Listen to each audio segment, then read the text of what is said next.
I didn't understand like how the actual business model works, right? So like in food, when you're selling to a grocery store, it's like we actually have to, as a manufacturer, right, or a brand, we work with a manufacturing partner who produces the product for us, sends it to us. Then we have to sell it and send to a distributor, and then they sell it and send it to a retailer who then sells it to a consumer. So there's a lot of parties in the mix. There's really thin margins. It's understanding like where do you even store all of the physical good? Okay, if we're going to produce 10,000 units, where are we going to get 500 pounds of oats, and where are we going to store that? So early on I was just sort of gunslinging, and I still think I am in a lot of ways, of problem solving on the fly.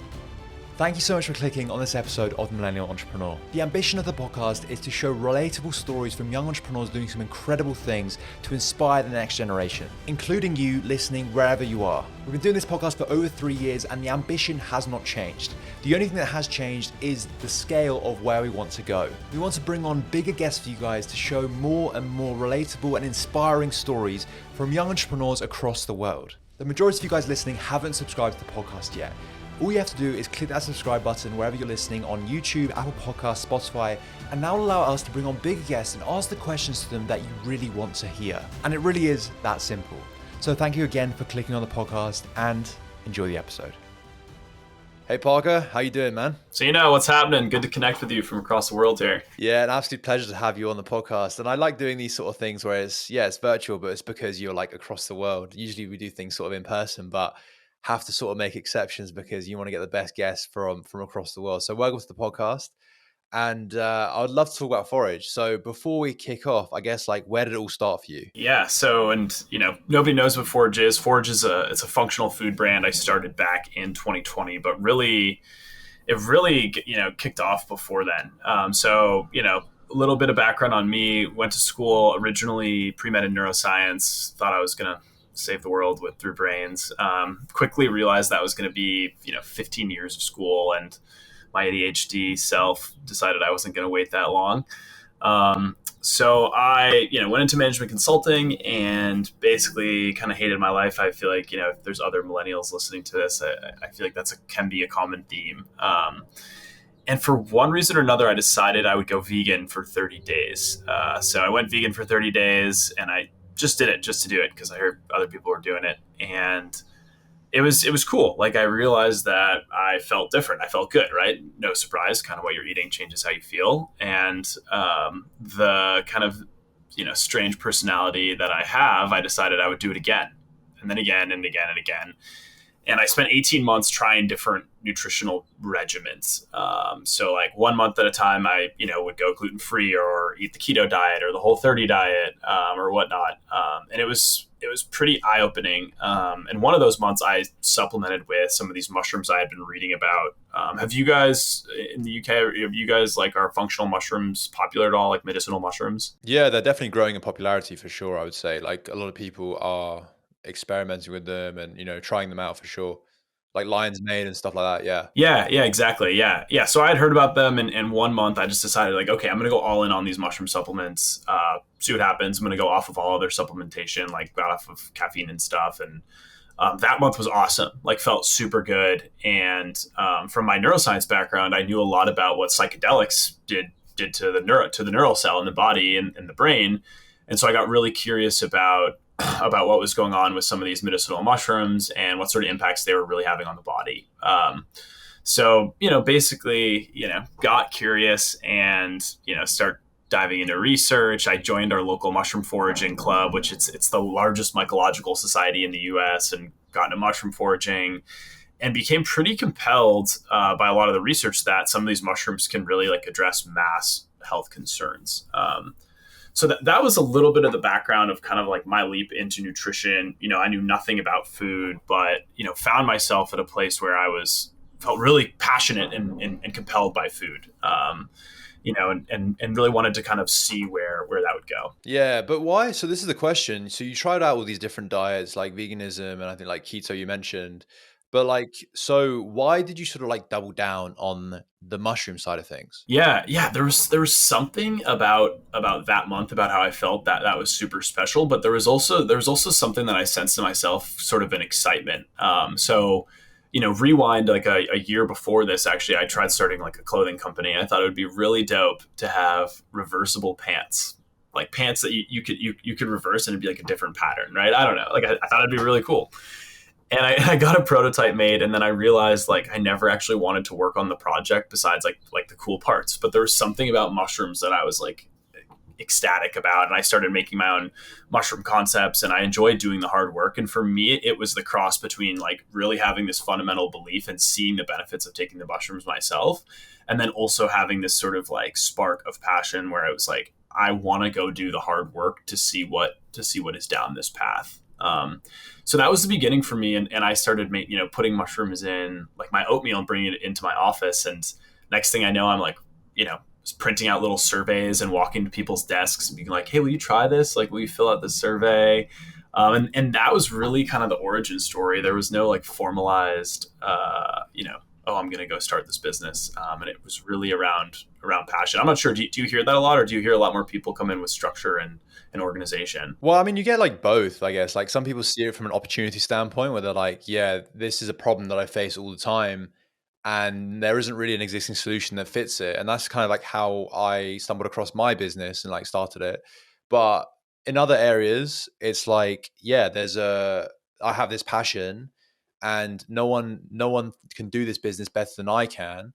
So let me just do it. So there's like different ways. And I think like if you've got a combination of both, that's even better, right? Because then you got the problem that you face yourself, and then you got like the passion to actually drive it forward. But with you, like what's interesting is that you tried all these different diets, doubled down on the mushroom side of things. And I guess like, what was the next stage after that? So you started like taking mushrooms yourself, giving it like surveys to people around you.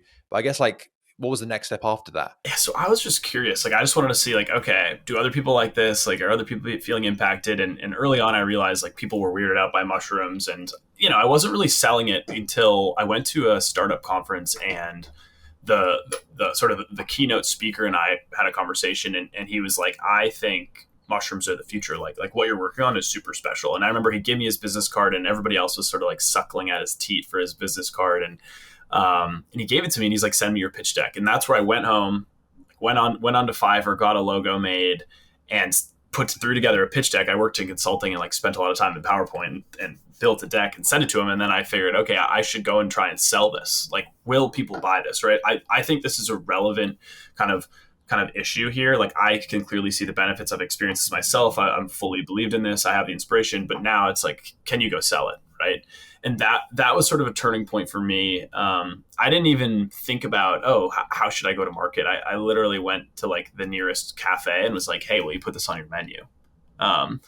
And and started talking with them. And yeah, a couple like cafes brought us in, and we're talking with this investor. And then the next thing I know, I'm like kind of in it, and I'm like, okay, I got to think about like, how would I produce this, or where would I store it, or how am I going to sell it, or what am I going to price it at?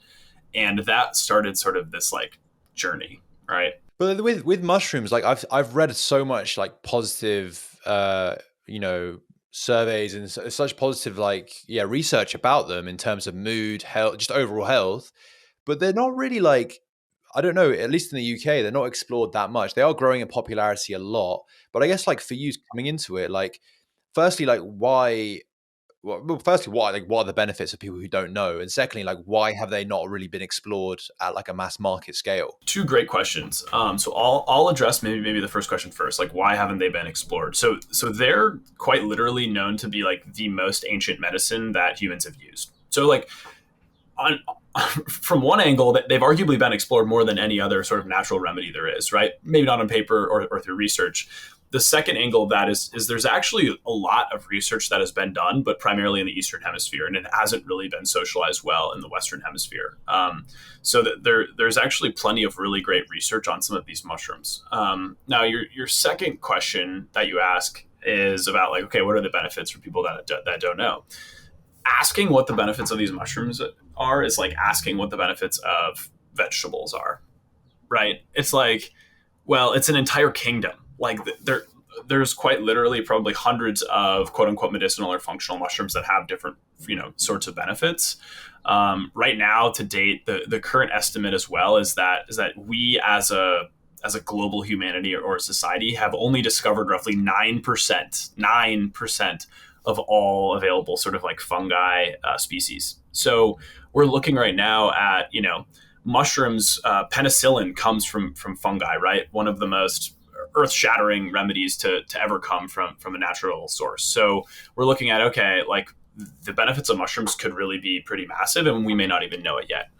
Other sort of common benefits, right? Because I think that's maybe what more so you're asking is, for example, there is like this lion's mane mushroom. I know you had mentioned you've heard of that one. That one has a lot of popularity. So lion's mane is known to be the best synthesizer of a brain chemical called neurogrowth factor, NGF for short. So neurogrowth factor is effectively what your neural cells are using to feed on and actually grow. So what does that mean? The best synthesizer. So like when you're consuming lion's mane, like your body is very effectively and efficiently synthesizing neurogrowth factor. There's a lot more neurogrowth factor available in your brain for your neural cells to feed on and then actually grow. And like there's a lot of studies that show basically consuming lion's mane, right? You're seeing increased creativity, increased productivity, and then they're trying to measure for different brain functions. Something that isn't perfectly done today. So that's like one example. There's a couple mushrooms that are used as cancer treatments around the world because they have properties that where like the compounds are going around finding cancerous mutated cells and killing them. So there's really lots of different benefits. It really depends on like what mushroom are you taking and is it being sourced appropriately. The more I read into it though, Parker, like, the more I get surprised and astounded by like how, firstly, like intelligence from these mushrooms are. Like I've seen them like solve some puzzles, right? Like it's kind of strange. I've seen them do that, and then also the health benefits are insane. You mentioned a few there, but there's like, as you said, they haven't all been discovered, and also even those 9%, like not all the health benefits have been sort of researched in.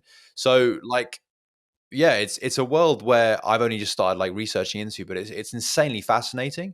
But I guess like from you starting a business within it, I guess like the first thing was that you saw these health benefits, you saw that there was maybe an education gap when it comes to mushrooms, but like the service that you put out there, people were sort of enjoying it. Um, I guess like, yeah, what was the sort of like turning point for you to be like, there is a business opportunity here? Yeah, and you sort of hit the nail on the head in a lot of ways, right? Like the big issue is the awareness and education gap. So like early on when we first went to market, we like had like it was like mushroom granola, right? Because one of our flagship products is like a loose bag granola, but that sounds disgusting. Everybody's imagining like chunks of mushroom as granola. The reality is that it's a mushroom powder. You can't even taste it, right?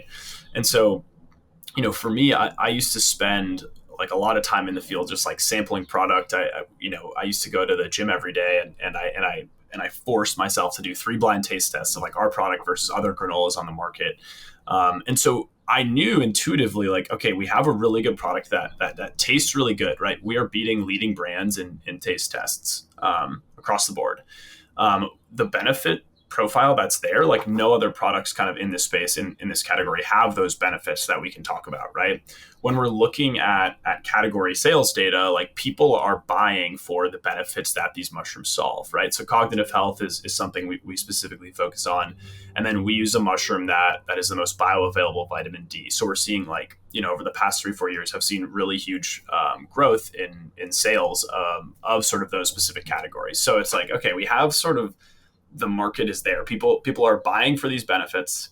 We have sort of the flavor and taste component on blind taste tests. Yes. And now like the problem, and I think where we're always trying to kind of solve and iterate and test is like, what is that messaging that really resonates with the consumer, and how are we quickly testing and iterating and pivoting on that? And like, what is the branding as well? So those are what we're trying to solve. I think, if I can sit down and explain the value proposition, it's usually a pretty good sale and makes a lot of sense, but that's the problem, right? And I think that's also the fun and the joy of building a business is like, how do you solve those problems, right? Because the word mushroom is like, I personally hate mushrooms, right? It's But triggering. like, yeah. So that's the unfashionable thing you kind of have to get over.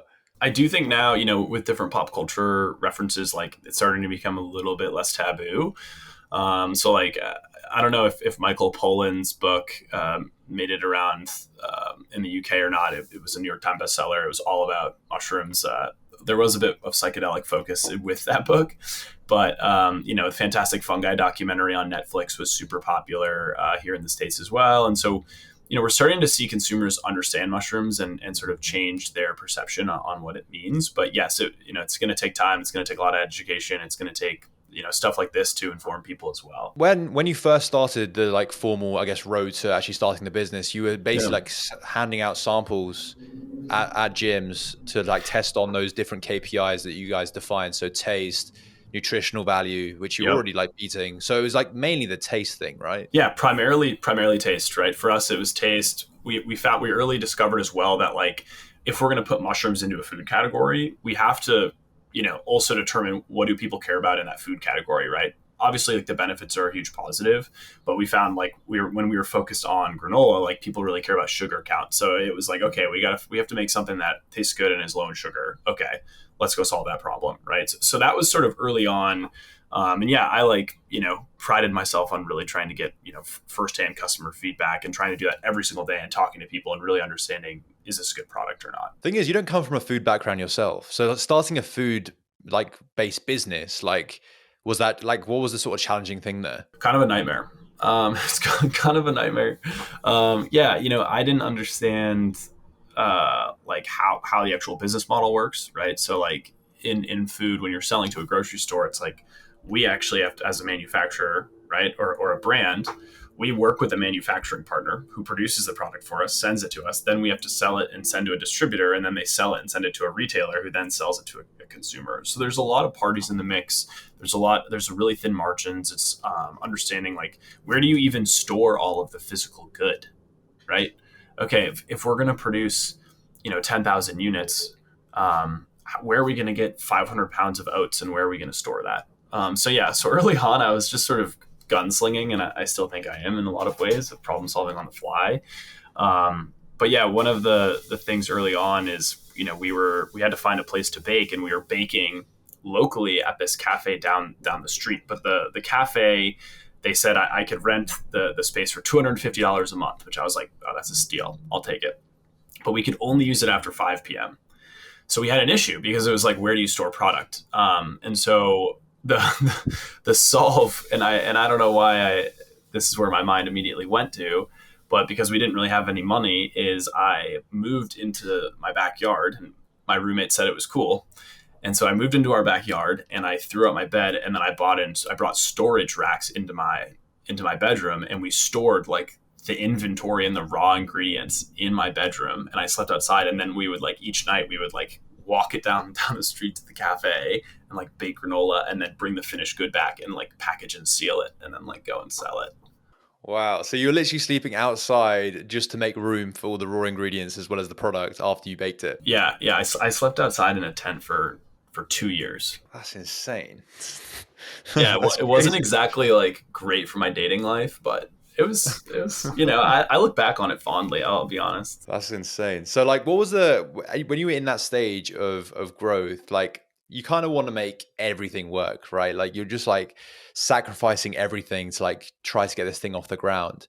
What was the sort of like North Star for you in that point in time? Like what were you sort of like growing for? Like what was in your mind, like what were you trying to achieve? Yeah, like some of the like early KPIs or metrics, or yeah. So for us, like the early KPIs and metrics were like, can we actually make a quality good like consistently? That was sort of like number one, right? Like we felt like when we made a good product, it was good and people liked it. So it was like, can we make it consistently? Like, are we selling to people who are repurchasing and buying? Are there other parties that are interested in the space, right? Are there distributors or retailers, right? Are we seeing interest from other parties who have more access to data than us? So those were some of kind of the earlier KPIs. Part of the issue there was like, well, we didn't raise money for a while, and I wasn't getting paid. I was just putting everything back into the business. And so, on top of that, or I'll just sort of add this, is like, I actually like held onto my job for a complete year. And like, I forget what it's called. Is it greenlit or gaslit, or there's a term for that, I think, when you're working two jobs. But I basically had to like kind of, yeah, I guess side hustle. Yeah. But, started to sort of shift all my time into building the business, and then was working as few hours as possible at work, and it was totally remote by that time, to just put all of the dollars in. And which in my mind, right, to your point, it's like, what are those milestones or those KPIs? It just bought me more time to help solve some of those problems and address, get to those KPIs. So like after you kind of like made all those different types of granola and like baked them and all that type of thing, um, what was the next stage after that? Yeah. So after that, we're making granola and kind of selling it locally. And a lot of that was like done through grassroots. And it started to hit me like our branding sucked. Like the messaging was horrible. And like we needed to address some of these concerns, especially if we wanted to go to sell people where like, I wasn't there to like go and sell the product. Right. So we sort of, my brother started to get involved, and he also addressed sort of a secondary challenge of like, okay, where do I go find like a 50-pound bag of oats? Like, how do I think about pricing and costs and whatnot? And my brother works in agricultural, in the supply chain. And so he came on and was helping me kind of order ingredients and putting me in touch with different distributors and thinking about, when we need to order what and how much a unit's going to cost. And he put me in touch with his boss at his job, who took an interest, and he was like, "Hey, like I think you're going to need money." And I was like, "We'll never need money." I was like, "I don't know why you'd ever think that." And of course, like, was incredibly naive. And he was like, "Okay." And it hit the point where I was like, "Okay, I don't know how to fucking do branding. I don't know how to do any of that work. Like, let's go find, some interns." Right. Right. And so we took on a bit of money, and like that was the point where I was like, okay, we like put a brand together, we like put more of a real website together, we like started to think about, okay, how are we going to acquire customers, right? So we started thinking about actual like scalable ways to acquire customers, not just like me walking down to the local cafe and like sampling product and being like, you should buy it right there. And that sort of next stage, how I think about, or like what comes to mind is like, we were trying all sorts of stuff and spending money on different ads, and we like raised a little bit of money from this guy, and started to spend money. And I'm like looking at it, and like sales aren't really moving. I'm kind of like, I don't know what's happening. And I just got so like frustrated one day, and there was a guy that was running our ads for us. And I went out to my tent, and I was like, okay, I'm gonna make some ads and like go onto Facebook. I'm gonna teach myself Facebook ads. I'm gonna go into Facebook ads, and I'm gonna go like make an ad that does super well. And I just remember I spent an entire day, like morning to evening, and I recorded myself like at my tent, and we there was one ad that I put up on Facebook ads, and that ad like crushed it for several months before the iOS update. And that was sort of like the next phase for us. It was like we went from kind of like selling to like friends and family or people I knew to being like, okay, this ad is like fucking awesome. And the ad, it was me, and I'm sitting in front of my tent. And I kind of I'm in the tent. I open the tent and I say like, hey, like I've been living in a tent for a year to make the best like granola in the world. And then it like flashes to me in the tent, and then I like talking through the benefits, and then it like flashes to like some of the production. And I think that ad was like 15 ROAS or something. And it was like, we were starting to scale it. But that's how I think about sort of like that next phase of growth. It was like my brother was helping on ops, and like I was trying to start to figure out like the marketing and acquiring customers and branding, whatnot. How many like I guess bags or like dollars worth did that sell? That one ad? Yeah. Um, we were upwards of like a couple 100,000 at that From just that over. one ad of you like on the Yeah. tent in the tent. Yeah. That's insane. Wow. I'll just watch the ad because it's just like so funny to me. And it's like, I look like the comments on that ads were hilarious. They were like just ripping me apart about being like a hippie and all this stuff. And it was good. It's crazy how like you just try different things, and for some reason one thing takes off, and for some reason like other things don't take off. And it's just like sometimes you can't put your finger on it. It's just whatever it's whatever the algorithm chooses, or whatever sort of like in that moment in time, whatever sort of gets picked up. Totally. But the only way of kind of like addressing that is to experiment with multiple different things, different channels, different customer group, different demographics. It's just like constant experimentation, iteration, and kind of doubling down with it wherever the data shows that there is progress. That's the way of doing things, right? Totally. Yeah. It's there. And like, I just remember too, like, we had hired somebody to do ads, like they knew what to do. And I just like got to a point where I was like, all right, I need to like fucking figure this out. like I need like this, if this is how we're gonna like generate revenue, like I need to go sit down and like solve this problem for myself. So like, what's the stage of the business right now? Like, where are you? Like, what is the sort of like vision at the moment? Where you want to go? Yeah. So we recently introduced kind of a new product set. We're focusing kind of on a newer channel, so like a food service channel. So like, we had sold through a lot of the traditional channels previously with our granola, and like I would say now, like with the new product, it's like, okay, like we built a lot of this traction and progress, like kind of through gunslinging, like sort of just, I think about having like a flashlight in the dark and you're kind of just like finding your way. And this was kind of a product launch where we took a step back and be like, okay, like let's look at all the market data. Let's look at all the different channels we possibly could sell through. Let's look at all the possible different product formats. Let's see what's selling, best, where we think growth trends are going.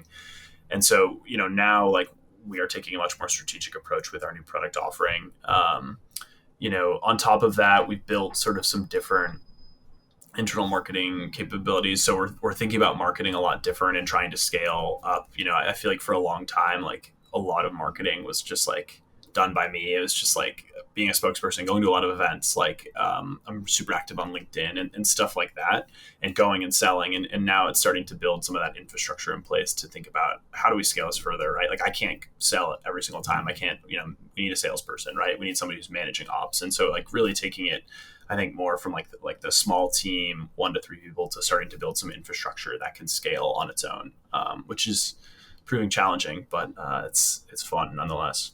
That's where I see like I guess it's not like a massive mistake that some founders make, but a lot of it makes it a bit more sort of unscalable as a business, because it's like you as the founder have to completely drive everything. And if you aren't around for whatever reason, the business kind of stays stagnant. And there are ways to kind of remedy that, like the one that you just had where it was like the advert of you as the founder being there. That's content and that's like ad, but that's like far more scalable than just you going to events and things like that constantly and like constantly posting. So there are Totally. ways to kind of scale out like the business from the personal brand aspect. But in a lot of circumstances, especially with food, that I've seen this, Yeah. founders get themselves stuck in the whole like, I'm the one that has to drive this, and that it essentially like doesn't become that scalable because people buy into them too much as people rather than the Yeah. product. Yeah, and I feel like there was a point where I kind of saw that, where it was like I saw a lot of parties like coming to me, and I saw like, okay, no one's like talking to our ops person about this, or like people are talking about me more than the product. Like, okay, like that was sort of a shift for me. And some of our recent, the branding that you'll see on live on the website, we actually went through a brand change at the end of last year, and some of that as well was to like build more of like a memorable, unique brand outside of myself as an individual, um, which has been powerful. Yeah, I completely agree. Parker, we're going to actually wrap up the podcast there, but it was an absolute pleasure talking with you. And I highly encourage everyone to actually, I know like it's not the right sort of podcast right now to talk about the benefits of mushrooms, because we'd be here for ages and it's just like not really what we're here for. But if there's other podcasts that you've done where like you've talked about mushrooms specifically, or other resources that people can look into for that sort of thing, because it's a whole world that I know a lot of people would love to explore, they haven't. So how can people do that as well as stay in touch with you and what you're doing? There's all sorts of ways to look up mushrooms, right? You can Google them, and it's like, who knows where these sources are come from. Something we've spent a lot of time on the past year is putting and collecting a lot of the top resources on our blog. So if you go to our website, forij.co, and you go to our blog, you'll find a lot of great resources about mushrooms. There are also kind of other great resources out there. I would primarily look at like PubMed and NCBI, the medical journals, to actually look at some of the research behind some of these different mushrooms. And you can Google like specific mushrooms for different sorts of benefits and start there. If you're curious to learn more about me or what we're doing, I'm super active on LinkedIn. That's sort of a good place to find me and reach out if you have any specific mushroom questions. I've talked about it on other podcasts as well. And then if you're interested in our products and you are in the US, you can check it out on our website as well. So forij.co. I really appreciate you having me on here, Sinan. It's No, my nice to connect, pleasure. man. Thank you so much. And I'm sure we'll speak very soon. Thank you so much for coming on.